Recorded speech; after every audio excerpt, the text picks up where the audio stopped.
वासुदेवाय। ओम नमो भगवते वासुदेवाय। ओम अज्ञानातिमिरान्धस्य ज्ञानञ्जनशलाकया चक्षुरुन्मीलितं येन तस्मै श्रीगुरुवे नमः।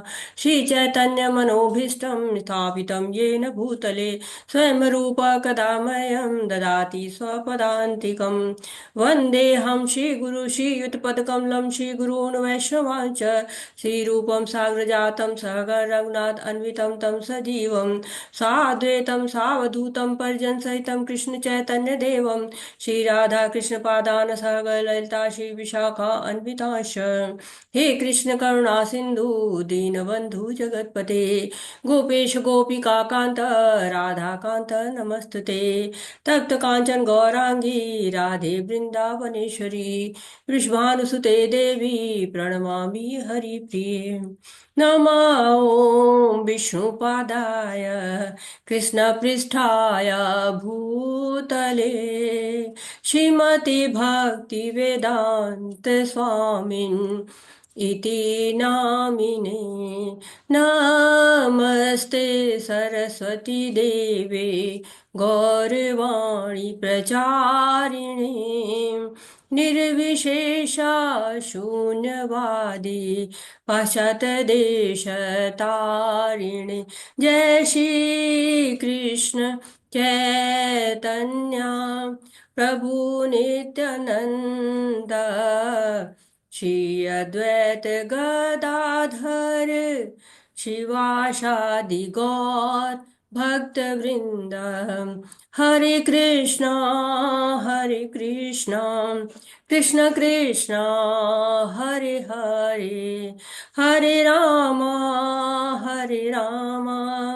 राम राम हरे हरे। हरे कृष्णा सभी को हरे कृष्णा। श्रील हरे प्रभुपाद कृष्ण जी के माता द्वारा जी। श्रील प्रभुपाद जी की जय। हरे कृष्णा तो सभी लोग बोलेंगे एक बार। हरे कृष्णा हरे कृष्णा कृष्ण कृष्ण बोलिए आप लोग भी कृष्ण कृष्णा हरे हरे हरे राम राम राम हरे हरे। अच्छा आप लोग अनम्यूट नहीं हो पा रहे होंगे। ओके अच्छा। हरे कृष्णा सभी को हरे कृष्णा। जी हाँ माता जी आप लोग पढ़ने का मौका अवश्य मिलेगा। पढ़िएगा और शुरू करते हैं आज का सेशन हम लोग। और कल हमने पहला अध्याय पढ़ा था। और इससे पहले कि हम अपने अध्याय को शुरू करते हैं सबसे पहले हम जो हमारी ये 18 दिनों की भगवत गीता को समझने की यात्रा है इसमें दूसरे दिन सब आप सबका स्वागत है। साथ ही साथ सबसे पहले मैं अपने पूज्य गुरुदेव आध्यात्मिक गुरुदेव श्रील प्रभुपाद जी की चरण वंदना करती हूँ। और इस ऑनलाइन पाठ्यक्रम के जनक पूज्य नामो निष्ठा दास प्रभु जी का जो है चरण वंदना करती हूँ नमन करती हूँ। और वो श्री श्री राधा गोविंदा मंदिर मैंगलोर के अध्यक्ष है और इस कार्यक्रम को उन्होंने ऑनलाइन सबसे पहले शुरू किया है। समस्त शिक्षा गुरुओं को समस्त दीक्षा गुरुओं को पांचांग प्रणाम करती हूँ। आप सभी भक्तजनों का स्वागत करती हूँ और हरे कृष्णा। तो जीवन में जो पहला कदम होता है बहुत ही ज्यादा महत्वपूर्ण होता है। दिशा मिलती है उससे दिशा होती है किस ओर जाएंगे आप। ये आपका पहला कदम निर्धारित करता है लेकिन दूसरा कदम बिल्कुल निश्चित कर देता आधार दे देता है अब इस तरफ ही चलना है। तो आपकी जो आध्यात्मिक यात्रा है इसके दोनों कदम आपके जो है रख गए हैं। और अब आप चलेंगे आध्यात्मिक यात्रा पर। धीरे धीरे एक एक कदम बढ़ते हुए हम लोग आगे बढ़ेंगे। अग्नि पुराण में कहा गया है कि भगवत गीता का जो दूसरा अध्याय है पैर है आधार है। आधार के बिना आप जानते हैं कोई मकान हम बनाते हैं आधार जब तक उसका मजबूत नहीं होता उसके गिरने के बहुत चांसेस होते हैं। लेकिन जब आधार मजबूत होता है तो जब वो मकान बहुत पक्का होता है। तो ये आत्मा का ज्ञान हम जानेंगे आध्यात्म के प्रथम चरण के बारे में हम जानेंगे।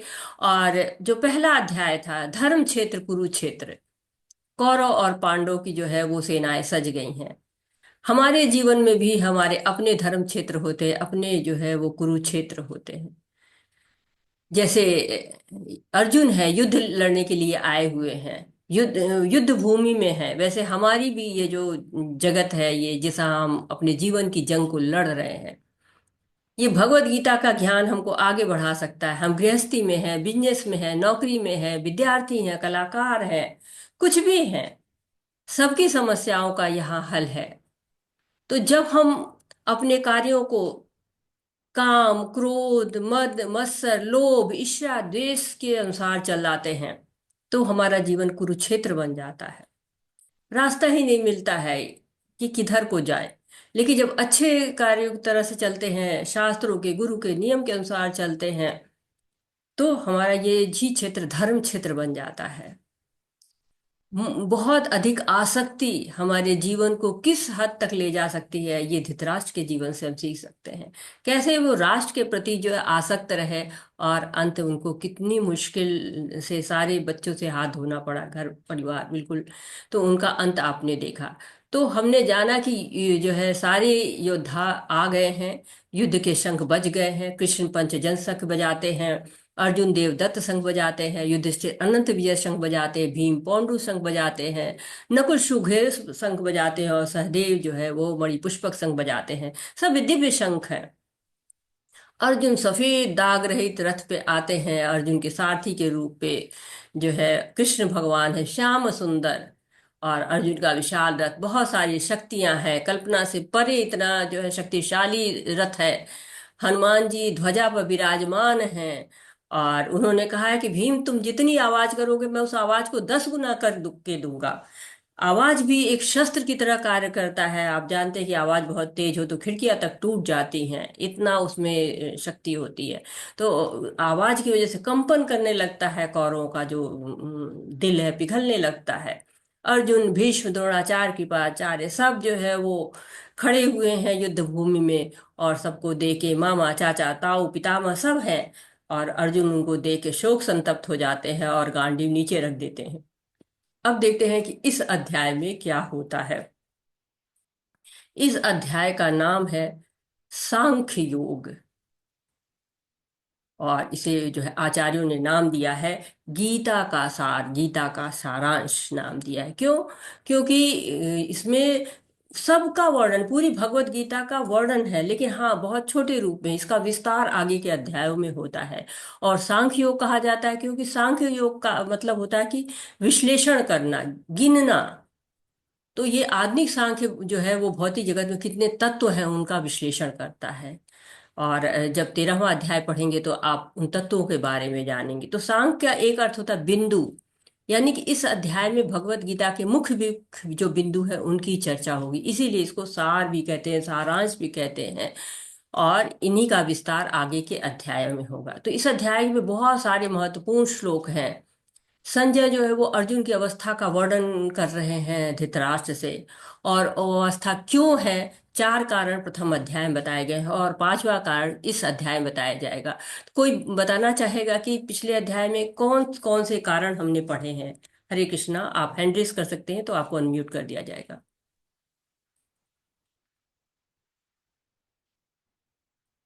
हरे कृष्णा, किस कारण से जो है शोक आ गया था, क्यों अर्जुन शोक में आए थे? अगर आपको कारण जैसे नहीं याद है तो ऐसे जनरल भी आप बता सकते हैं। हरे कृष्णा, हैंड रेस करिए आप। हरे कृष्णा।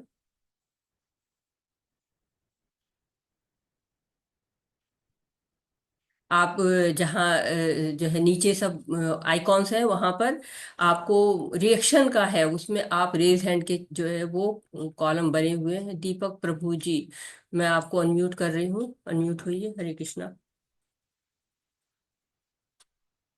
एक, आप अनम्यूट नहीं हुए अभी तक। मैं दोबारा आपको दे रही हूँ, एक बार करिए तो अनम्यूट हो जाएंगे। हरे कृष्णा।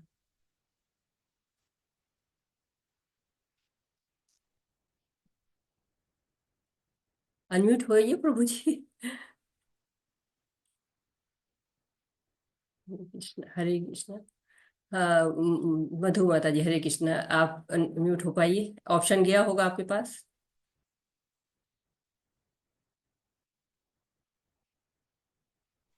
मैम, हरे कृष्णा माता जी।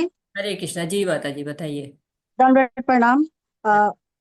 मुझे ऐसा अनुभव हो रहा है कि अर्जुन को अपने सभी भाइयों का बिछोह का सामना करना पड़ेगा इस युद्ध के संपर्क में आने पर। और दूसरा पारिवारिक जो परंपरा है उसका भी उनको उल्लंघन करना पड़ रहा है। और तीसरा ये है कि मन की शांति बेचैन है, मन अवरुद्ध भी है, मन बेचैन भी है, और अशांतिपूर्ण भी है, अंदर से द्वंद्व है अंदर। सो ऐसा मुझे समझ में आया। बहुत बहुत धन्यवाद माता जी। बिल्कुल आप जो है और लोग का भी देखते हैं क्या मत है। हरे कृष्णा। धन्यवाद माता जी। हरे हरे कृष्ण। कृष्ण। हरे मोहन। कृष्णा। हरे कृष्णा प्रभु जी। हरे कृष्णा। हरे कृष्णा माता जी, दंडवत प्रणाम। दंड। चार पांच चीजें जो समझ में आती है पहले अध्याय से, वो है कि अर्जुन की बहुत अर्जुन प्रभु की बहुत आसक्ति थी। उनके जो बड़े बुजुर्ग थे, पिता जैसे भीष्म पितामह थे, और बाकी जो कौरव भाई थे उनके प्रति बहुत आसक्ति थी, क्योंकि बचपन से उन्हीं के साथ उन्होंने बहुत सारा समय बिताया था। तो जब आसक्ति थी, इसीलिए उनको अगर मृत्यु दी जाए तो, और उसने पूरा राज कारभार मिल भी जाए, पूरा राज्य मिल भी जाए, तो उस राज्य में सुखी से रहने के लिए उनके साथ कोई होगा नहीं। ऐसा उनका विचार था कि राज्य मिल भी जाए तो वो किन के लिए सुख भोगेंगे, किन किन के साथ सुख भोगेंगे, क्योंकि सारे तो मृत्यु हो गए होंगे।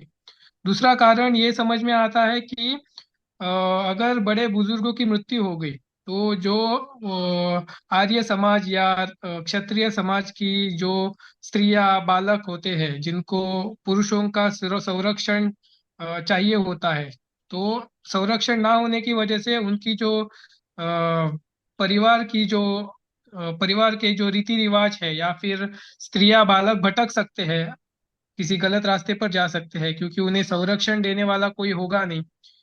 और ऐसा होने से जो उनके जरिए दूसरी जो पीढ़ी जन्म लेगी, वो भी अच्छी कोटि की नहीं होगी, क्योंकि उनका राह भटक सकता है। जब तक पुरुष के संरक्षण में स्त्री होती है, तब उनके राह में कोई बाधा नहीं आती, और जो अगली पीढ़ी होती है वो भी बहुत गुण संपन्न होती है। अगर अच्छे गुणों से संपन्न पीढ़ी नहीं आई तो आगे पूरे जो मनुष्य समाज जो है वो पूरा बिगड़ सकता है। तो ये एक उनका प्रश्न था। दूसरा प्रश्न था, जैसे आसक्ति थी तो उनको वो कैसे नृत्य कर सकते थे। तीसरा भी ये समझ में आता है कि किनके साथ वो मतलब अगर सुख मिल भी जाए राज्य, तो भोगने के लिए उनके साथ कोई नहीं रहेगा, सारे मृत्यु हो गए होंगे। तो और उनको लग रहा था कि वो उनके जो परिवारजन है वो आत्मा ना होते हुए शरीर है, तो उनको मारने से, शरीर को मारने से उनकी भी हत्या हो जाएगी, और वो उनका अनुभव, उनका जो संबंध था वो टूट जाएगा। ऐसे चार पांच प्रश्न अर्जुन प्रभु की मन में थे, जिसलिए वो युद्ध करने से कतरा रहे थे। प्रभु जी बहुत सुंदर। प्रभु जी हरे कृष्णा। बहुत सुंदर जो है वो आपने दिया। और अ, अभी तक जो है सब लोगों ने जो भी दिया बहुत अच्छे आंसर आए हैं। और इसको मैं समराइज करती हूँ कि एक तो था कि दया उनको आ रही थी अर्जुन को। अर्जुन समझ रहे थे कि जो है शरीर पे दया करनी है। लेकिन अब जो है वो भगवान उनको आंसर देंगे। और दूसरा उनको लग रहा था कि कोई आनंद नहीं है, जब ये जो कार्य है इसमें आनंद तो है ही नहीं है। और दूसरा सोचे कि पाप कर्म है, ये तीसरा है कि पाप, तीसरा कारण उनको लग रहा था। चौथा लग रहा था कि परिवार की परंपराएं नष्ट हो जाएंगी। और पांचवा कारण इस अध्याय में आएगा कि असमंजस में फंसे हुए हैं, संशय है, क्या सही है क्या गलत है वो नहीं समझ पा रहे हैं, तो सारी दुविधाएं हैं उनके पास। और इसीलिए वो शोकग्रस्त हैं और करुणा में हैं। और भगवान की तरफ देख रहे हैं कि भगवान उनको क्या आदेश देते हैं, क्या कहते हैं भगवान से, वो जानना चाह रहे थे कि मुझे क्या करना चाहिए। तो शुरू करते हैं आज का अध्याय। संजय उवाच तं तथा कृपयाविष्टम् अश्रुपूर्णाकुलेक्षणं विषीदन्त इदं वाक्यम् उवाच मधुसूदनः। संजय ने कहा, करुणा से व्याप्त शोक युक्त अश्रुपूरित नेत्रों वाले अर्जुन को देखकर मधुसूदन कृष्ण ने ये शब्द कहे। तो अश्रुपूरित है, करुणा से भरे हुए हैं, मधुसूदन कह के पुकार रहे हैं। जब भगवत गीता आप पढ़ रहे होंगे, आपने पहले अध्याय में भी ध्यान दिया होगा कि भगवान को बुलाने के ढेर सारे नाम हैं। तो उनके पीछे कोई ना कोई उद्देश्य है उसका। मधु एक राक्षस था जिसने जो है वो वेदों को चुरा लिया था ब्रह्मा जी से। और भगवान कृष्ण उसको मारते हैं और वेदों को वापस लाते हैं। तो अर्जुन यही आशा कर रहे हैं कि भगवान मेरा जो ये संशय रूपी असुर है उसको मार दें। और उसके कारण मुझे जो है वो समाधान।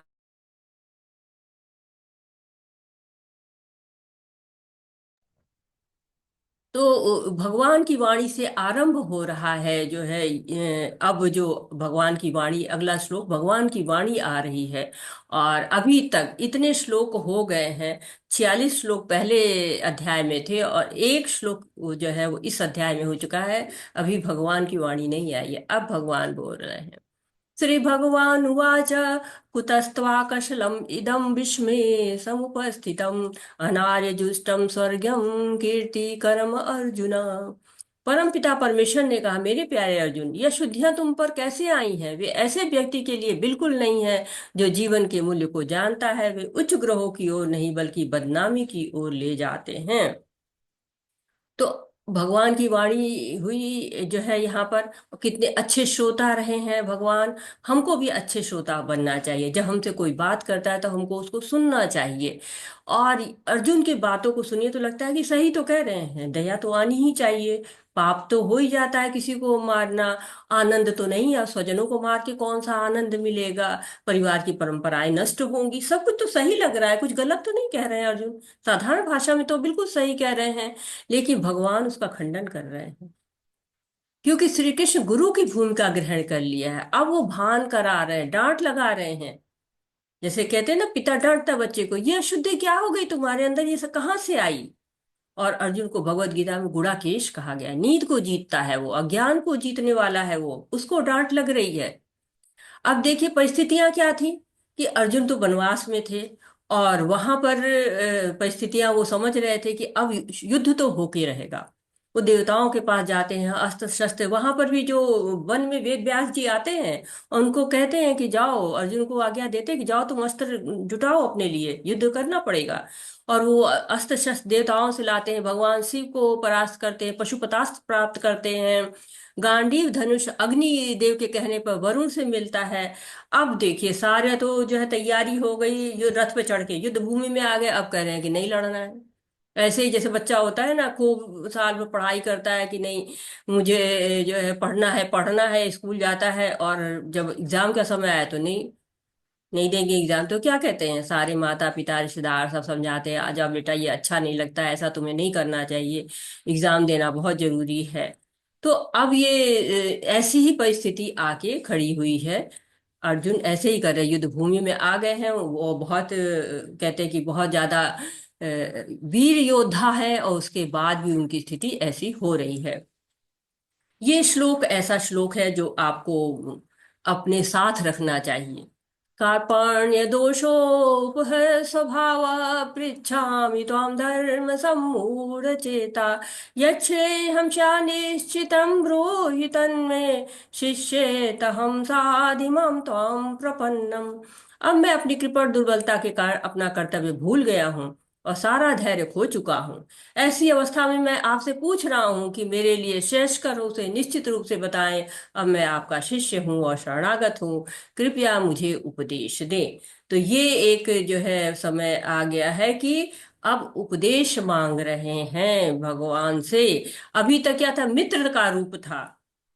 अब ये जो आपका श्लोक है, इससे दिशा और दशा दोनों ही बदल जाती है। भगवत मतलब दिशा जो है वो भगवत गीता की बदलती है, और दशा जो है वो अर्जुन की बदल जाती है।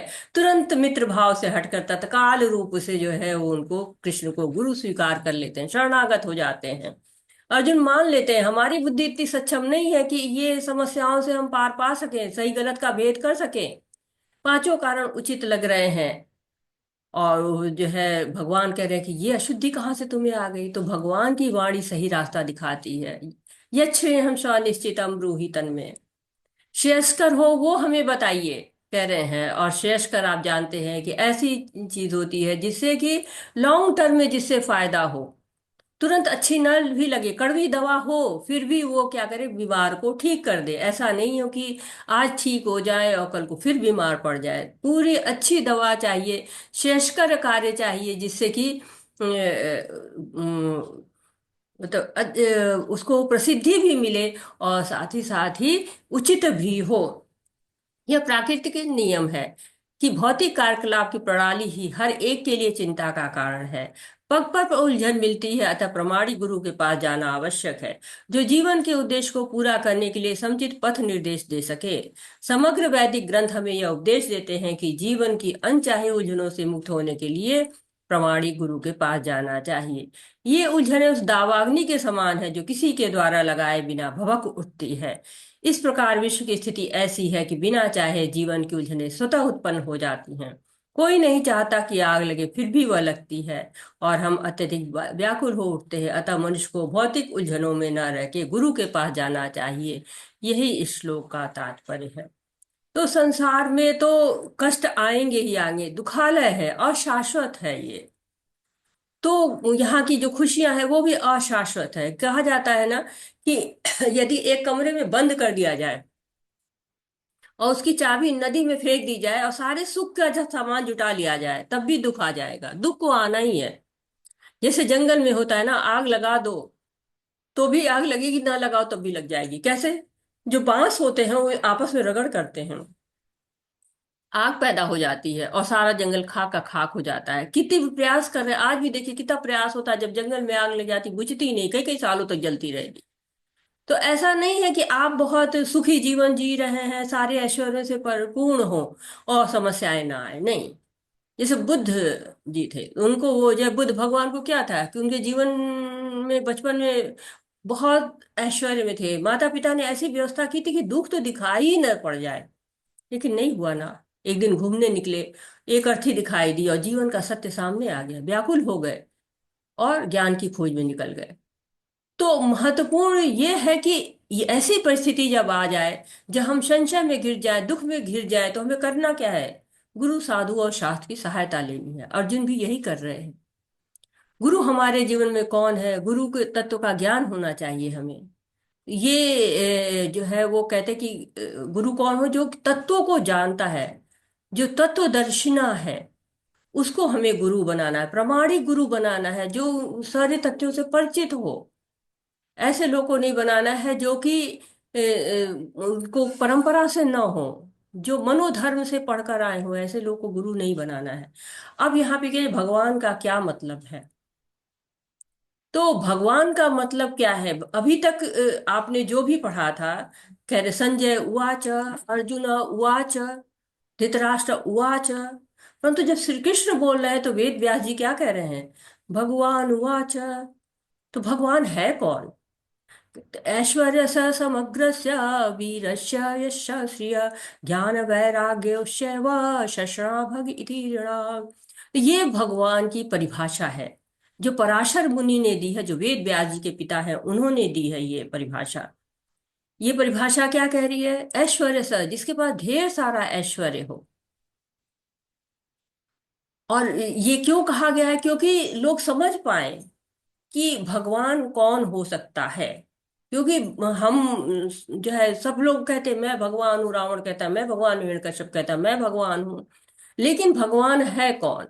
तो कहते हैं जो भग जिसके पास है वो भगवान है।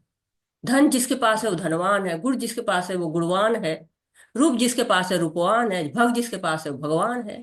तो छह भग है। कौन सा? सुंदरता, ऐश्वर्य है। ऐश्वर्य से समग्रस्य, तो जिसके पास सुंदरता है, बहुत सुंदरता है। देखिए, सुंदरता की परिभाषा सबके लिए समान नहीं होती है। ब्यूटी कॉन्टेस्ट होते हैं, उनका पैमाना जो है पुरुषों पर अलग पैमाना होता है, स्त्रियों पर अलग पैमाना होता है, जानवरों पर अलग पैमाना होता है। तो सबकी पैमाना अलग अलग है सुंदरता का। अगर जानवर की दृष्टि से देखेंगे तो शेर को खूब मोटा जो है ताजा अच्छा लगेगा, उसको पतला सिकुड़ा नहीं अच्छा लगेगा, क्योंकि उसको मांस कम मिलेगा। तो सबकी परिभाषा सुंदरता की अलग अलग है। कोई गोरे लोग को बहुत सुंदर मानता है, कोई काले लोग को बहुत सुंदर मानता है, कुछ लंबे लोग को मानता है, कुछ छोटे। सबकी सुंदरता का अलग अलग पैमाना है। परंतु श्री कृष्ण क्या है? श्याम सुंदर, जो है इतने सुंदर हैं कि बादल, नदी, पेड़ पौधे, पशु पक्षी सब आकर्षित करते हैं। कहते हैं यमुना नदी जो है, पानी आता था दौड़ दौड़ के चरण छूने के लिए। वंशी की धुन पर नदी की तरंगे नाचती थीं। बादल धूप होने पर छाता बन जाता था। पेड़ पौधे अपनी डालियों को नीचे कर देते थे अपना फल खिलाने के लिए। देवता तो देवता जो है, कहते हैं कि जो कामदेव हैं, मदन कहा जाता है उनको भी मोह दिया उन्होंने, मदन मोहन कहलाते हैं। असुर है, पशु है, पक्षी है, सौंदर्य पे सब मोहित है। ब्रह्म संहिता में लिखा गया, कंतर प्रकोटि कमनीय विशेषा शोभाम गोविंदम आदि पुरुषम तमहम भजामि। और प्रसिद्धि कितनी, कि देखिए द्वापर युग में आए थे और अब कलयुग आ गया, प्रसिद्धि अभी भी कम नहीं हुई, बढ़ी गई है। अब देखिए कोई माखन चोरी कर ले, कितना जो है वो उनको चित चोर कहा जाता है, माखन चोर कहा जाता है। अभी कोई चोरी कर ले, एक पेन भी चुरा ले तो कहेंगे पेन चुराता है बहुत गंदा बच्चा है, रबड़ चुराता है बहुत गंदा बच्चा है। कोई ये नहीं कहता कि नहीं बहुत अच्छा है, ये इसने रबड़ चोर जो है पेन चोर नहीं कहा जाता है। लेकिन उनकी लीलाओं का आज भी गायन होता है, चित्त चोर, चित्त को चुरा लेते हैं। तो जो है वो कितना सुंदर सुंदर नाम उनके पड़े। धन, धन की लक्ष्मी जिनके चरण चापन करती हैं। हम जो है वो चाहते हैं कि लक्ष्मी जी हमारे घर आए, हमारे घर धन धान्य हो, और वहां लक्ष्मी जी खुद भगवान के पैर दबा रही हैं। 16,108 रानियां हैं, परिवार जो है उनका इतना बड़ा, सब सुखी थे। नारद जी एक बार आए थे उनको देखने के लिए, तो देखा कि हर रानी का अपना महल है, उसमें सबके बच्चे हैं, और सबके यहाँ अलग अलग कार्यक्रम हो रहा है। किसी के उपनयन संस्कार हो, किसी का विवाह संस्कार हो रहा है, किसी का मुंडन संस्कार हो रहा है, गीत गायन हो रहा है। साधारण जैसी गृहस्थी सबकी सुंदरता से ऐश्वर्य के साथ चल रही है उनकी।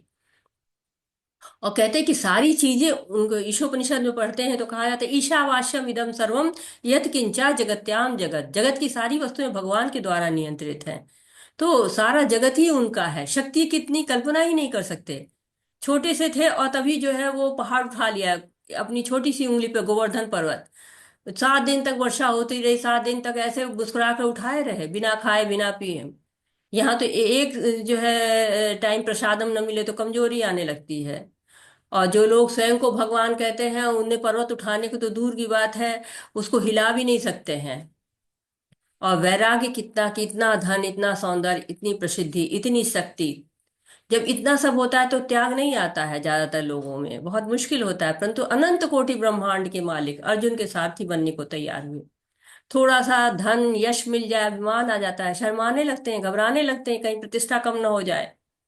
ये कार्य हम कैसे करें, अरे ये भी कोई मेरे पर शोभा करता है, इतना घमंड आ जाता है। लेकिन सारथी का पद स्वीकार कर दिया। रामचंद्र जी को देखिए, राजा रामचंद्र पिता के कहने पर रातों रात कहाँ जो है चक्रवर्ती सम्राट बनने जा रहे थे, वनवास ग्रहण कर लिया। और छोटे मोटे राज्य के नहीं, चक्रवर्ती सम्राट बनने जा रहे थे।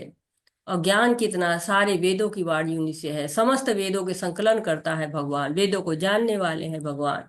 वेदेश सर्वे रहमेव विद्यो वेदांत कृद्वे विदेव चाहम। तो वेदों का उद्देश्य ही भगवान को जानना है। भगवत गीता ही को ले 5,000 साल पहले दिया गया था ज्ञान, और आज हम इसको पढ़ रहे हैं, समझने की कोशिश कर रहे हैं। तो ये 64 गुण क्या, ये जो है वो 6 गुण है वो भग कहलाते हैं। ये सारे गुण असीमित मात्रा में जो है किसी में आ जाए बहुत कठिन है, और आ भी जाए तो हमेशा बने रहे ये उससे भी ज्यादा कठिन है। देखिए ना, सौंदर्य क्या है, आज हम बहुत सुंदर है, कल बुढ़े हो जाएंगे, शक्ति खत्म, सौंदर्य खत्म। और साथ ही आज प्रसिद्धि है, जो है आज पीएम है, सीएम है, राष्ट्रपति है, आगे पीछे गाड़ियां ही गाड़ियां, कल कोई पूछने वाला नहीं। तो सुंदरता का भी ढल जाना है। जीवन में यहाँ जो कुछ भी है सब परिवर्तनशील है, चाहे सुंदरता हो चाहे ज्ञान हो। आज बहुत ज्ञानी, कल कहेंगे नहीं आपके ज्ञान की जरूरत ही नहीं है, अब आप अपना ज्ञान अपने पास रखिए। तो ये जो है सब प्रचुर मात्रा में और हमेशा रहे, उसको भग कहलाता है, वो भगवान कहलाता है। तो ये भगवान जो भी ये 6 गुण भगों को धारण करता है वो भगवान है। अब यहाँ पे जानते हैं, कहते हैं परम सत्य की जो है वो 3 अवस्थाएं होती हैं। देखिए, कृष्ण कहते हैं परमेश्वर, परमात्मा और ब्रह्म। मैं क्या देखता हूं, अगर दृष्टि सही है तो कृष्ण कौन है। ये कृष्ण के जो है वो परम सत्य की पहली अवस्था तेज है, ब्रह्म की अवस्था है, जहां पर केवल प्रकाश ही प्रकाश है। जब हम और जो है ज्यादा देखते हैं, जब हमारी भक्ति और ज्यादा बढ़ती है तो ये अवस्था आ जाती है जहां हमें पेड़ दिखने लगता है, कुछ दिखाई पड़ने लगा, ये परमात्मा की अवस्था है, जब हमें कुछ दिखने लगता है थोड़ा उसका रूप।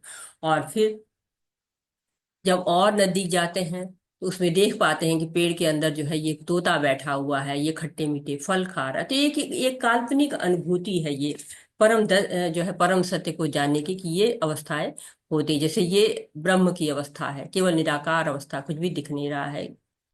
फिर ये कहते हैं इसके अंदर ये परमात्मा रूप में जो है वो आपको परम सत्य की दूसरी अवस्था है, और ये साकार रूप है, ये ब्रह्म की, ये भगवान की तीसरी अवस्था, साकार रूप, सुंदर श्याम सुंदर रूप।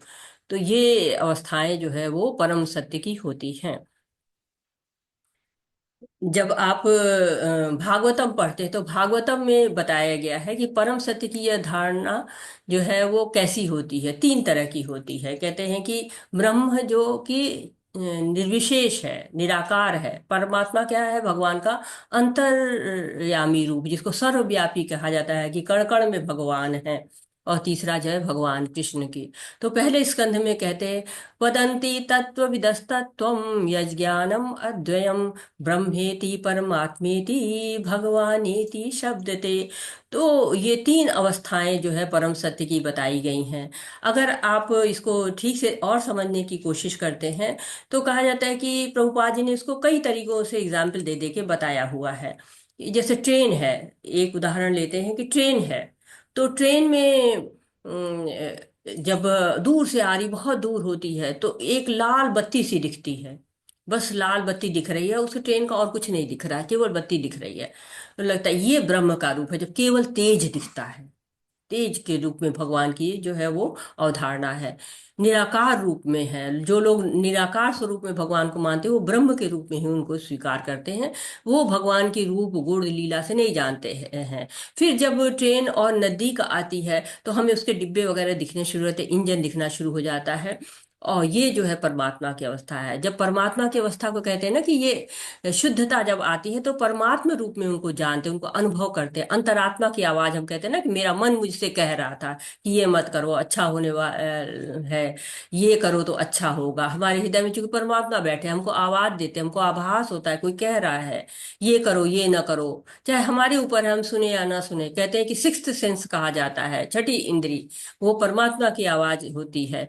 और जब हम भक्ति करते हैं तो हम जान जाते हैं भगवान का दूसरा रूप है। और तीसरा, जैसे ट्रेन प्लेटफॉर्म पे आ गई, जब प्लेटफॉर्म पे आ गई तो पूरा दिखने लगता है कि ट्रेन में लोग बैठे हुए हैं, उतर रहे हैं, चढ़ रहे हैं, उसमें सीट्स है, उसमें पंखा लगा हुआ है, उसमें बाथरूम है, उसमें जो है वो खड़े होने की व्यवस्था है, सारी व्यवस्थाएं अंदर से दिखने लगती हैं। वैसे ही ये रूप जब होता है जो भगवान का साकार रूप है, हम भक्ति करते हैं, भगवान का धाम रूप नाम गुण लीला सब दिखने, मतलब हम जानने लगते हैं। घरों में, मंदिर में जब हम भगवान के अर्च विग्रह को देखते हैं, उनकी कथा सुनते हैं, जब उनकी भक्ति करते हैं तो हम भगवान की अनुभूति करना शुरू कर देते हैं।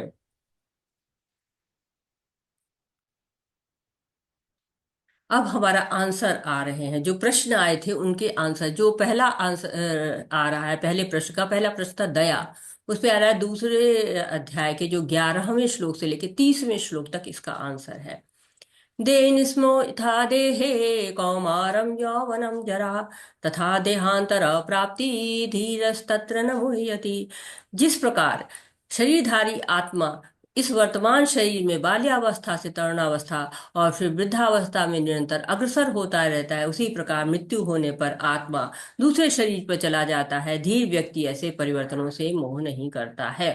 तो भगवत गीता में कहा गया कि हम शरीर नहीं आत्मा है। इसको कैसे जानेंगे हम? अपने बदले हुए शरीर को देखिए, बचपन की फोटो निकालिए, देखिए आप कैसे थे। और स्वयं को पहचानना मुश्किल होता है, हमारे अपने भी नहीं पहचान पाते कि हमारे यही चित्र है। लेकिन मन क्या होता है, वैसा ही वैसा रहता है। कहते हैं ना, दिल तो बच्चा है जी। तो शरीर बूढ़ा होता है लेकिन आत्मा बूढ़ी नहीं होती है। क्यों? क्योंकि वो वैसे ही रहती है। आत्मा अमर है, शाश्वत है, परिवर्तनशील नहीं है। लेकिन शरीर क्या होता है, परिवर्तन करता रहता है, हमेशा इसमें परिवर्तन होते रहते हैं। जो धीर व्यक्ति होता है वो इससे मोहित नहीं होता। हरे कृष्णा, कोई पढ़ना चाहेगा? प्रभु जी अनम्यूट कर दीजिए उनको। हरे कृष्णा, जो पढ़ना चाहे उसको।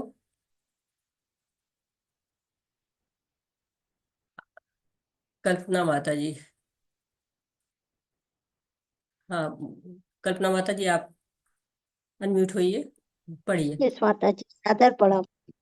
तात्पर्य श्रील प्रभुपाद जी की जय। श्रील प्रभुपाद जी द्वारा अणु आत्मा द्वारा शरीर का परिवर्तन एक स्वीकृत तथ्य है। आधुनिक विज्ञानी जनता जो आत्मा के अस्तित्व पर विश्वास नहीं करते हैं, करने पर साथ ही हृदय से हृदय से शक्ति साधना की व्याख्या भी नहीं कर पाते। उन परिवर्तनों को स्वीकार करने को बाध्य है, जो बाल्यकाल से कौमारा अवस्था और फिर तरुणावस्था तथा वृद्धावस्था में होते रहते हैं।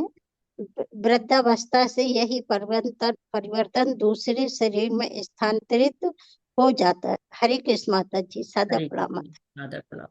वांसांसि जीर्णानि यथा विहाय नवानि गृह्णाति नरोपराणि तथा शरीराणि विहाय जीर्णानि अन्यानि संयाति नवानि देहि। जिस प्रकार मनुष्य पुराने वस्त्रों को त्याग कर नए वस्त्र धारण करता है, उसी प्रकार आत्मा पुराने तथा व्यर्थ के शरीरों को त्याग कर नवीन भौतिक शरीर धारण करती है। तो यहाँ पर बताया गया है कि हमारी पहचान क्या है। हमारी पहचान शरीर नहीं, हमारी पहचान है आत्मा। तो मैं कौन हूं, हम अपना नाम बताते हैं, परंतु हमारे असली पहचान हमारी आत्मा से। हम प्रतिदिन क्या करते हैं, कपड़े बदलते हैं मौसम के अनुसार, कभी गर्मी के कभी सर्दी के, और जगह बदलते हैं अपनी इच्छा के अनुसार कि नहीं जो है गर्मी आ गई तो चलो हिल स्टेशन पे चलते हैं, जाड़े आ गए तो चलो मैदानी इलाकों में चलते हैं। तो हम जो भी पहने हमारी पहचान वही की वही रहती है। ऐसे ही जो विभिन्न योनियों में जाती है आत्मा, अपने शरीर के कपड़े बदलती रहती, कपड़े बदलती रहती है, शरीर बदलती रहती है। और तो कहते हैं कि शरीर जो है आत्मा का एक कपड़ा ही भर है, जीवात्मा वैसी की वैसी ही रहती है। तो मृत्यु क्या है, स्वाभाविक परिवर्तन है। कितना भी क्रीम पाउडर लगाओ, कितना भी इसको संभालो, एक्सरसाइज करो, लेकिन यह नश्वर ही है। तो भगवान क्या उत्तर दे रहे हैं, दे रहे हैं कि तुम्हें किस पर दया करनी है, आत्मा पर दया करनी है, शरीर पर नहीं करनी है। शरीर का क्या है, ये तो एक कपड़ा मात्र है। नैनं छिदन्ति शस्त्राणि नैनं दहति पावक न चैनं क्लिद्यन्तापो न शोषति मारुतः। यह आत्मा न तो कभी किसी शस्त्र द्वारा खंड खंड किया जा सकता है, न अग्नि द्वारा जलाया जा सकता है, न जल द्वारा भिगोया जा या वायु द्वारा सुखाया जा सकता है। अब क्या बताया जा रहा है, आत्मा में गुण कौन कौन से हैं, नष्ट नहीं होती है, ये शरीर नष्ट होता है। ये सत्य से तो हमारा परिचय हो गया। अब ये बता रहे हैं कि न इसको जो है वो भिगोया जा सकता है, न इसको सुखाया जा सकता है, अकाट्य है, काटा नहीं जा सकता है। तो और आत्मा की माप क्या है, भौतिक विज्ञान तो माप भी नहीं बता सकता है। लेकिन यहाँ पर जो भगवत गीता है ये हमें बताती है कि हम ये आत्मा को नापा जा सकता है, वो आत्मा की नाप भी बताती है। कहते हैं कि जब किसी की मृत्यु हो जाती है तो कहते हैं कि वो चला गया। वो कौन चला गया, शरीर तो सामने रखा है, वो चला गया यानी कि आत्मा चली गई है, आत्मा की चेतनता चली गई है। तो आत्मा ना रहे तो शरीर का कोई मोल नहीं रह जाता है। तो इसलिए हमारे जो कार्य हम करते हैं यहाँ पर, तो शारीरिक स्तर पर कार्य करते हैं, शरीर के लिए शुद्ध करने के लिए नहाते हैं, ब्रश करते हैं, सुंदर वस्त्र पहनते हैं, जूता चप्पल पहनते हैं, पैर न गंदे हो जाए, और चेहरा बार बार धुलते हैं, अगर कहीं से गंदे लग जाता हाथ बार बार धुलते हैं। और यही कहते हैं कि हम यही तो काम करते हैं। हम जो है आत्मा की चिंता कहाँ करते हैं, आत्मा की तो चिंता ही नहीं करते हैं। और चैतन्य महाप्रभु कहते हैं, चेतो दर्पण मार्जिनम भव महादावाग्नि निर्वापणम। चित्त के दर्पण को साफ करना है। कैसे साफ होगा, भगवान का नाम लेंगे। शरीर क्या है, पिंजरा है, और आत्मा पक्षी की तरह से। पिंजरे की कितनी भी सफाई करिए, पक्षी को दाना पानी नहीं दीजिए तो मर जाएगा। इसीलिए हमको देखते हैं कि लोग, बड़े बड़े लोग गलत कार्य कर लेते हैं, अपने को नहीं संभाल पाते। क्यों, क्योंकि उनके जीवन में भगवान नहीं है, आत्मा की साथ संभाल करना भूल गए हैं, शरीर का श्रृंगार कर रहे हैं। अब सूरज की किरण सूरज के जब तक पास में है तब तक उसमें प्रकाश है, ताप है, दूर चली गई तो क्या, समाप्त। चिंगारी क्या है, जब तक अग्नि के पास रहती है तब तक ही उसका मोल रहता है, जैसे ही वो ऊंची उड़ जाती है नीचे गिरती है, समाप्त। उसमें चिंगारी में कोई भी न ताप होता है न प्रकाश होता है। तब तक आत्मा भगवान के पास रहती है, प्रसन्न रहती है। भक्त देखिए नाचते हैं, गाते हैं, जिनके पास धन है ना वो भी सवेरे उठ के नाचना नहीं शुरू कर देते हैं। लेकिन भक्त क्या होता है, सुबह से उठ के नाचता है, नाचता है, गाता है, कीर्तन करता है। तो भौतिक जगत क्या है, दुखालय है, दुख तो आएगा ही। आत्मा को जानने का यही लाभ होता है कि हम आत्मा का पोषण करते हैं, शरीर का पोषण नहीं करते हैं।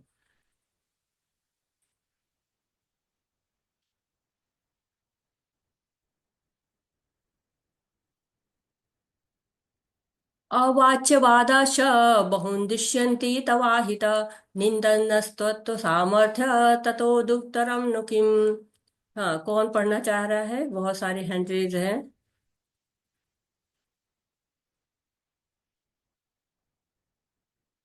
सुनीता माता जी, आप कह रहे थे, लेकिन मुझे आपका हैंड रेज तो दिख नहीं रहा है कहीं पर भी।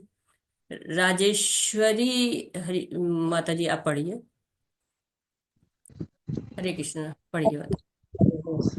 तुम्हारे शस्त्र अनेक प्रकार के कटु शब्दों से तुम्हारा वर्णन करेंगे और तुम्हारी सामर्थ्य का उपहास करेंगे। तुम्हारे लिए इससे दुखदाई और क्या हो सकता है। हरे कृष्ण। हरे कृष्णा। तो अब भगवान आनंद से जो है जोड़ रहे हैं। आनंद जो प्रश्न था ना कि कोई आनंद नहीं है, उसका जो है आंसर दे रहे हैं। ये 2.31 से लेकर 37 तक है कि तुम ये सोच रहे हो कि तुम युद्ध से मुख मोड़ लोगे तो जो है वो सब बड़े वो तुम्हें कहेंगे कि बड़ा दयावान था, बड़ा अच्छा था, बड़ी प्रशंसा करेंगे। कि ऐसा कुछ नहीं है, तुम्हारा कोई यश नहीं गाएगा। सब कहेंगे कि इतना युद्ध अस्त्र शस्त्र लाने का क्या लाभ है, इतनी सेना को लेकर और यहाँ युद्ध भूमि तक आने के बाद जब युद्ध करने का साहस ही नहीं था, डर के भाग गए तो क्या फायदा, हिम्मत ही नहीं थी तुम्हारे अंदर, उपहास होगा, अपयश होगा। तो आनंद तो दोनों तरफ नहीं है, युद्ध करो चाहे मत करो। युद्ध कर नहीं करोगे तो कायर की उपाधि मिलेगी, और करोगे तो क्या होगा, दो बातें होंगी। या तो मर जाओगे या मारे जाओगे। मर जाओगे तो स्वर्ग का लाभ होगा, मारे जाओगे तो तुम फिर जो है वो मतलब जो है वो मर जाओगे तो तुम स्वर्ग का लाभ करोगे। अगर जीत जाओगे तो तुम यहाँ पर राज्य का सुख भोगोगे। तो तुम सोच लो कि तुम्हें करना है, तुम्हें कायर बन के रहना है या तुम्हें युद्ध करके चाहे स्वर्ग का लाभ लो या फिर इस धरती के सुख का लाभ लो, पृथ्वी का सुख लो। तो आप कहेंगे कि भगवान ये कैसी बातें कर रहे हैं, ये तो बड़ी भौतिक बातें हो गई। लेकिन भगवान भौतिक बातें इसलिए कर रहे हैं क्योंकि अर्जुन का प्रश्न भी भौतिक है। हतो वा प्राप्स्यसि स्वर्ग जित्वा वा भोक्ष्यसे महीम् तस्मादुत्तिष्ठ कौन्तेय युद्धाय कृतनिश्चय। हे कुंती पुत्र, यदि तुम युद्ध में मारे जाओगे तो स्वर्ग प्राप्त करोगे, और यदि तुम जीत जाओगे तो पृथ्वी के साम्राज्य का भोग करोगे। अतः दृढ़ संकल्प करके खड़े हो जाओ और युद्ध करो। तो यहाँ पर भगवान बता रहे हैं कि तुम जो है वो दोनों हाथ में तुम्हारे लड्डू है, चितवी मेरी पटवी मेरी, युद्ध करो। और जो तुम तर्क दे रहे हो कि आनंद का, ये तर्कहीन है, ये तुम्हारे अपयश में चेंज हो जाएगा। नेहाभिक्रम नाशोस्ति प्रतवायो न विद्यते स्वल्पम पयस्य धर्मस्य त्रायते भयतो महत्। इस प्रयास में न तो हानि होती है न ही हास, अभी तो इस पद पर की गई अल्प प्रगति भी महान भय से रक्षा करती है। तो जो लोग भगवान की भक्ति करते हैं वो भगवान की भक्ति करते रहेंगे तो उन्हें जो भी लाभ होगा वो सारा सुरक्षित रहेगा। क्योंकि भक्ति के प्रयास में, भगवान के कार्य के प्रयास में हानि नहीं होती है। भगवान क्या करते हैं, भगवान उसको सुरक्षित रखते हैं। और कहते महान भय से रक्षा होती। महान भय क्या होता है कि हमको बार बार जन्म न लेना पड़े। 100% सफलता है इसमें।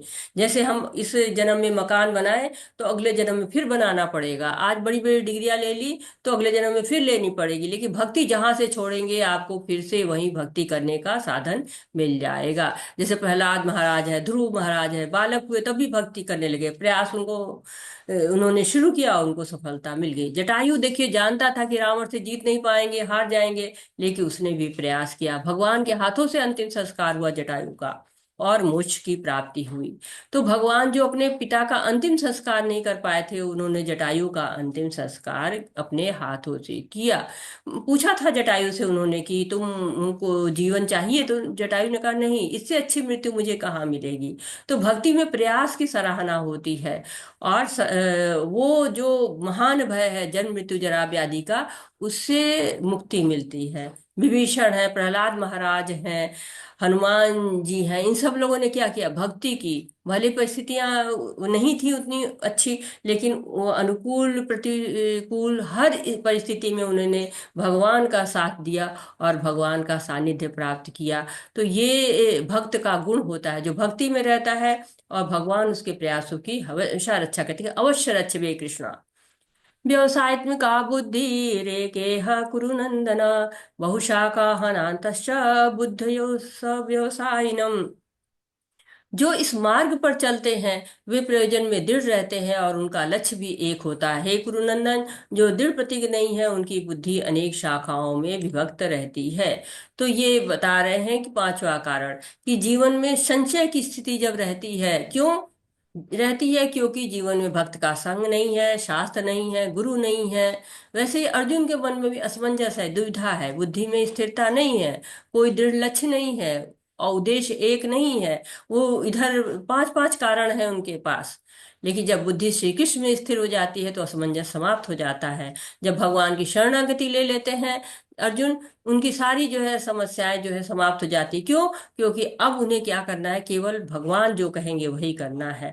जैसे प्रभुपाद जी को उनके गुरु ने कहा कि तुम जाके विदेशों में कृष्ण भावनामृत का प्रचार करो, तो परिस्थितियां कितनी विषम थी, फिर भी उन्होंने उस कार्य को किया। अर्जुन ने भी, के जो भी पांच कारण है वो उनका खंडन भगवान करते हैं, और जबरदस्ती नहीं करते हैं, बहला फुसला के नहीं करते हैं कि नहीं नहीं तुम्हें करना पड़ेगा, या फिर नहीं नहीं कराओ कराओ, ऐसे नहीं करते हैं। बकायदा उनको बता रहे हैं कि हाँ कैसी परिस्थिति होती है और कैसे कार्य करना चाहिए। ये देखिए, बच्चे को धोती पहनाना सिखा रहे हैं, क्या है, परंपरा है। परंपरा एक जगह से दूसरी जगह पे आ रही है। त्रिगुणिया विषया वेदा, निश्चय गुण भवार्जुन, निर्द्वंद्व नित्य सत्वस्थो, नियोग क्षेम आत्मवान। हरे कृष्णा। कौन पढ़ रहा है?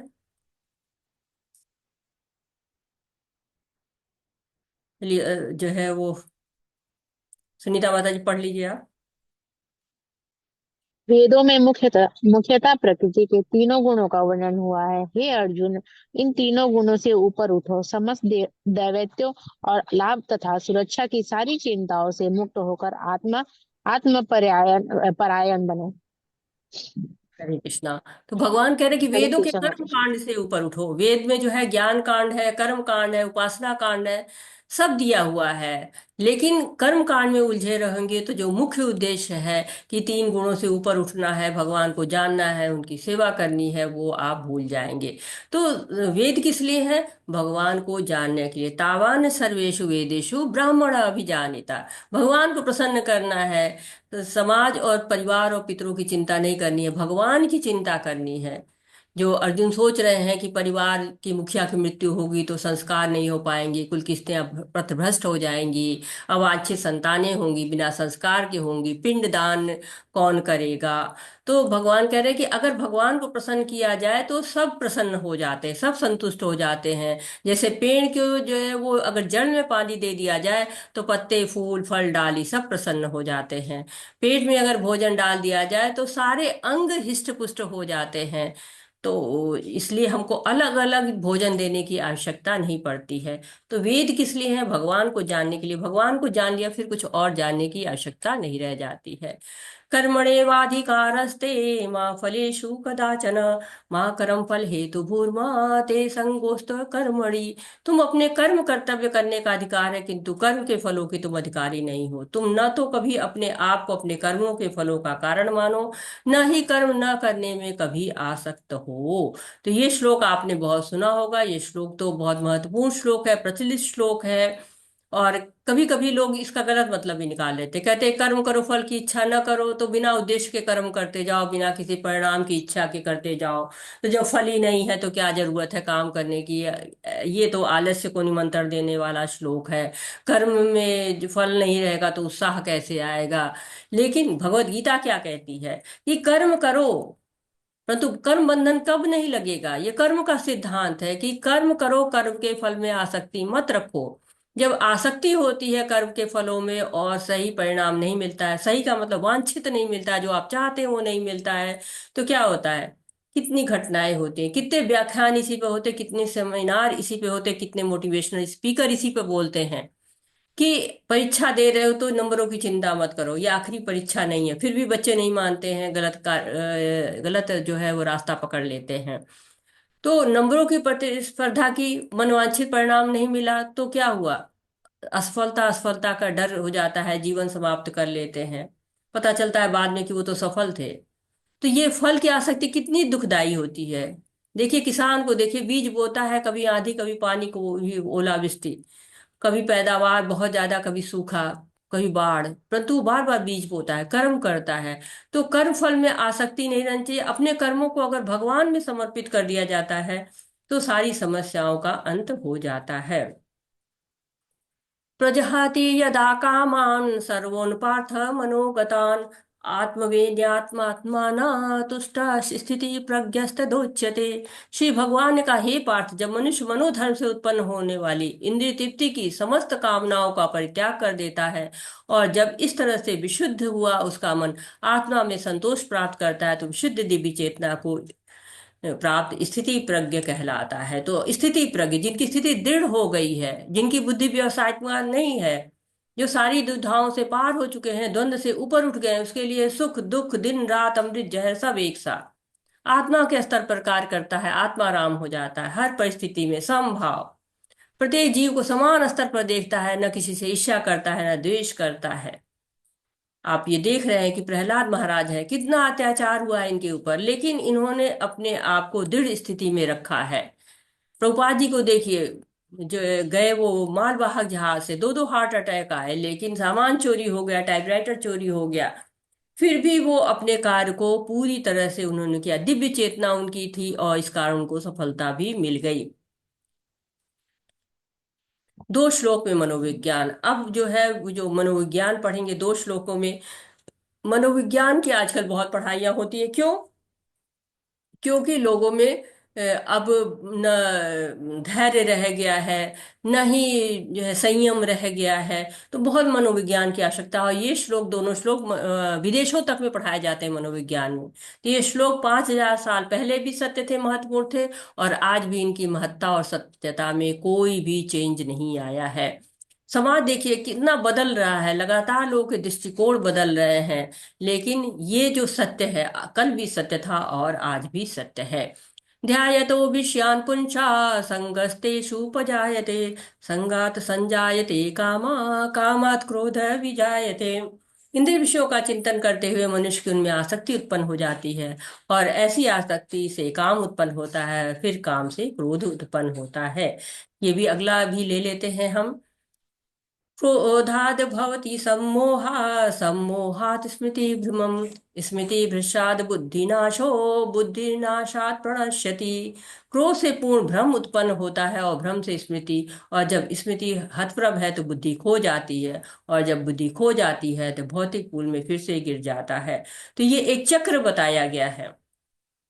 इस चक्र के माध्यम से हम इन दोनों श्लोकों को समझने का प्रयास करते हैं कि इन दोनों श्लोकों में 8 स्तर बताए गए हैं कि कैसे किसी का पतन हो जाता है। ध्याय तो विषयान पुंसा, पहले विषय वस्तु पर ध्यान किया जाता है। देखिए हम घर में रहते हैं चाहे बाहर रहते हैं, तो टीवी है, लैपटॉप है, मोबाइल है, उनको जब हम देखते हैं तो कई चीजें ऐसी दिख जाती है जो हम नहीं देखना चाहते हैं। आप पत्र पत्रिका पढ़ते हैं, न्यूज़पेपर पढ़ते हैं, बहुत सी गलत बातें आंखों पे आ जाती हैं, पढ़ भी लेते हैं तो भी प्रभावित नहीं होते हैं। तो कोई बात नहीं, ठीक है। समस्या कब आती है? जब वो बार बार में ध्यान में आता है, दिमाग वहीं चल रहा है, सोच वहीं रहे हैं, वहीं आसक्ति होने लगी, आसक्ति होने लगी, कामनाएं होने लगी कि नहीं नहीं ये तो हमें चाहिए ही चाहिए। दुर्योधन जैसे थे, इंद्रप्रस्थ के महल में गए और वहां देखा तो देखा, अरे ये तो मुझे चाहिए चाहिए। अब जब कामना पूरी नहीं होती है तो क्रोध आता है। जैसे अजामिल भी थे, उसने भी जो है वो देखा एक वैश्या को जंगल में किसी के साथ, तो कामना हो गई। अब कामना हो गई, नहीं पूरी हो तो क्रोध आता है। आज एक कामना पूरी हो गई तो कल दूसरी विश लिस्ट आप देखते हैं सब लोग बनाते हैं आजकल, कितनी लंबी लंबी विश लिस्ट है। एक पूरी होती नहीं है कि दूसरी उस विश लिस्ट में और बढ़ती चली जाती है, पूरा अंबार है। तो क्रोध आता है जब बहुत ज्यादा, तो सम्मोह, नहीं ये तो मैं लेके रहूंगा, ये मुझको तो मिलना ही चाहिए। अब ये सम्मोह क्या करता है, स्मरण शक्ति का नाश कर देता है, आगा पीछा सब खत्म, जो है कैसे व्यवहार जो है दूसरों को अपमानित करने लगते हैं, कटु वचन बोलने लगते हैं, दुर्व्यवहार करने लगते हैं। समाज में बहुत सारे ऐसे उदाहरण हैं। तो ये हमारी पतन की अवस्था है, क्योंकि बुद्धि का दुरुपयोग हो रहा है।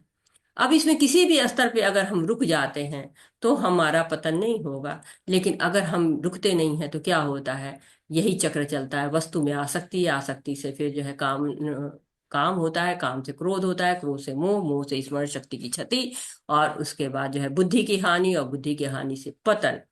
और पतन किस स्तर तक होता है ये आप सब समाज में देख रहे हैं। ये जो है तो शुरुआत वस्तु से होती है। इसमें किसी भी जगह पे आप रुक जाते हैं, वस्तु को देख लिया कोई बात नहीं, आसक्ति छोड़ो हटाओ, नहीं आसक्ति करनी, कामनाएं नहीं पूरी कोई बात नहीं, कामना भी आ गई तो नहीं नहीं क्रोध की क्या जरूरत है, क्रोध भी आ गया तो अरे भाई इससे मोह, ठीक है क्रोध आ गया अब आगे से नहीं होगा। अगर ऐसा सोच लेते हैं, रुक जाते हैं, तो पतन नहीं होता है। लेकिन अगर नहीं रुकते हैं तो पतन होना निश्चित हो जाता है। हाँ, कौन पढ़ रहा है? हरे कृष्णा। विनीता माता जी, अनम्यूट होइए। हरे कृष्णा। रोशनी माता जी, आप अनम्यूट हो जाइए। हरे कृष्णा। हरे कृष्णा माता जी, दंडवत हाँ, प्रणाम। धन्यवाद, पढ़िए माता जी। स्वामी प्रभुपाद के कुछ शब्द। मनुष्य कृष्ण भावनामृत या दिव्य जीवन को एक क्षण में प्राप्त कर सकता है, और हो सकता है कि उसे लाखों जन्मों के बाद भी प्राप्त ना हो। यह तो सत्य समझने और स्वीकार करने की बात है। खडबांग महाराज ने अपनी मृत्यु के कुछ मिनट पूर्व कृष्ण के शरणागत होकर ऐसी जीवन अवस्था प्राप्त कर ली। इस जीवन का अंत होने से पूर्व यदि कोई कृष्ण भावना भावित हो जाए तो उसे तुरंत ब्रह्म निर्वाण अवस्था प्राप्त हो जाती है। भगवत धाम तथा भगवत भक्ति के बीच कोई अंतर नहीं है, क्योंकि दोनों चरम पद है। अतः भगवान की दिव्य प्रेमी भक्ति में व्यस्त रहने का अर्थ है भगवत धाम को प्राप्त करना। भौतिक जगत में इंद्रिय तृप्ति विषयक कार्य होते हैं, और आध्यात्मिक जगत में कृष्ण भावनामृत विषयक कृष्ण भावनामृत विषयक इसी जीवन में कृष्ण भावनामृत की प्राप्ति तत्काल ब्रह्म प्राप्ति जैसी है। जो कृष्ण भावनामृत में है स्थित है, वह निश्चित रूप से पहले ही भगवत धाम में प्रवेश कर चुका होता है। भगवत गीता के प्रतिपाद्य है कर्मयोग, ज्ञान योग तथा भक्ति योग। इस द्वितीय अध्याय में कर्मयोग तथा ज्ञान योग की स्पष्ट व्याख्या हुई है, एवं भक्ति योग को भी झांकी दे दी गई है। हरे कृष्णा माता जी। हरे कृष्णा माता जी, बहुत बहुत धन्यवाद। तो भगवान के धाम में, भगवान की भक्ति में, उनके नाम में, रूप में, गुण में, लीला में कोई अंतर नहीं है। कहते हैं कि भगवान की भक्ति करने के लिए पूरी जिंदगी भी कम पड़ जाती है, और कभी कभी भगवान की भक्ति क्षण भर में प्राप्त हो जाती है, जैसे खटवांग महाराज को प्राप्त हो गई थी। खटवांग महाराज देवताओं की तरफ से युद्ध लड़ रहे थे और जीत गए। जीतने के बाद वो थक जाते हैं, थक के बैठते हैं, और देवता लोग कहते हैं कि आपको मैं कुछ वर देना चाहता हूँ। खटवांग महाराज कहते हैं कि अरे जो है मेरा समय कितना बचा है, मुझे जो है वो इस लोक में रहना कितने समय है। कहते बस 2 क्षण है। वो तुरंत बिना कुछ सोचे तुरंत धरती पे आते हैं, क्योंकि देवताओं के लोक में आप भगवान की भक्ति नहीं कर सकते। तो वो आते हैं और आके उन्होंने तुरंत भगवान की भक्ति की और भगवत लोक को पहुंच गए। क्षिप्रम भवति धर्मात्मा, क्षण में ही हम भगवान के पास जो है धर्मात्मा हो सकते, महात्मा हो सकते हैं। इस जीवन में हम ब्रह्म निर्वाण की अवस्था को प्राप्त कर सकते हैं। कहते हैं मांचयो व्याभिचारेण अभक्ति योगेन सेवते सगुणान संतीत्यान ब्रह्म भूयाय कल्पते। गुणों को लांग कर जो है वो हम ब्रह्मभूत की अवस्था को पार कर सकते हैं। तो इस अध्याय में कर्म योग के बारे में बात हुई, ज्ञान योग के बारे में बताया गया, और थोड़ा थोड़ा भक्ति योग के बारे में भी बता दिया गया है। लेकिन जो है वो अभी भक्ति योग के बारे में और डिटेल में बताया जाएगा। तो कितने सारे भगवान के नाम हम देख रहे हैं, पहले अध्याय में भी, दूसरे अध्याय में गोविंद, माधव, जनार्दन। अर्जुन कह रहे हैं कि गोविंद क्या कर रहे हो गोविंद, माधव ये क्या हो रहा है, जनार्दन ये आप तो जन के पालक हो, मैं इतने लोगों को कैसे मारूं। तो दोस्त की तरह से बोल रहा था। लेकिन 7वें श्लोक में, 6ठे श्लोक तक मित्र है, और 7वें श्लोक में जो है वो शरण ग्रहण कर लेते हैं। जैसे हमें इंजीनियरिंग पढ़नी है तो कॉलेज में एडमिशन करना होगा, कैंटीन में बैठ करके तो नहीं सीखा जा सकता, एडमिशन लेना होगा। केवल कैंटीन में बैठ के गप्पे मार के तो इंजीनियर नहीं बन सकते, एडमिशन लेके पढ़ेंगे तब होंगे। वैसे ही भगवान की जब शरण लेंगे और भगवान आश्रय देंगे, तब जो है वो हमें भगवान से ज्ञान प्राप्त होगा।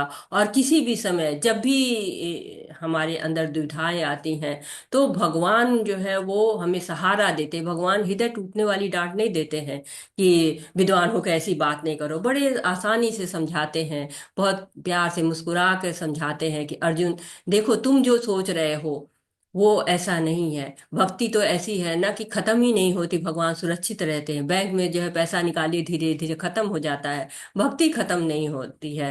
और प्रभुपाद जी प्रवचन देने के बाद बोलते थे कि इस प्रवचन को हर दिन सुनिए तो आप भयानक स्थिति से बच जाएंगे। अब वो विदेशी लोग कुछ जानते नहीं कृष्ण के बारे में, कह रहे आप रोज कहते हैं कि भयानक स्थिति से बच जाएंगे, तो ये भयानक स्थिति कौन सी है जिससे आप हमको बचा रहे हैं? हमें तो समझ भी नहीं आ रहा भयानक स्थिति क्या है।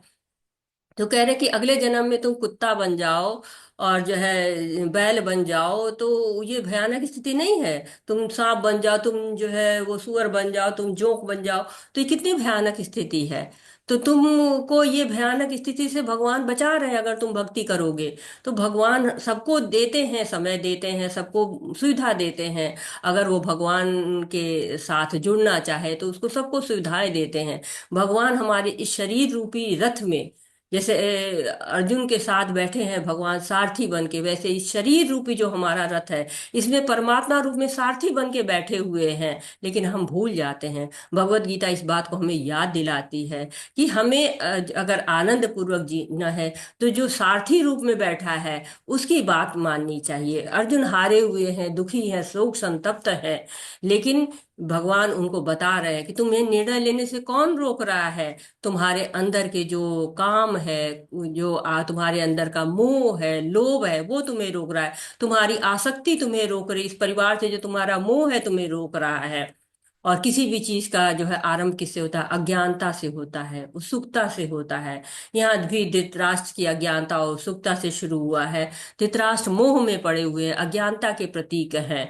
अगर हम धृतराष्ट्र बन के जिएंगे तो हम जो है वो मोह की अवस्था में ही रहेंगे। लेकिन अर्जुन की तरह से अगर हम शरणागत हो जाते हैं तो क्या होता है? भगवान हमारी जो है वो भगवत धाम जाने का सारी व्यवस्था करते हैं। तो इस अध्याय में हम को भगवान बता रहे हैं कि निर्णय लेने की क्षमता कैसे आती है, और सबसे बड़ा हमारा पतन का कारण क्या है? क्रोध है। और समाधान भी क्या है? भगवान की शरणागति।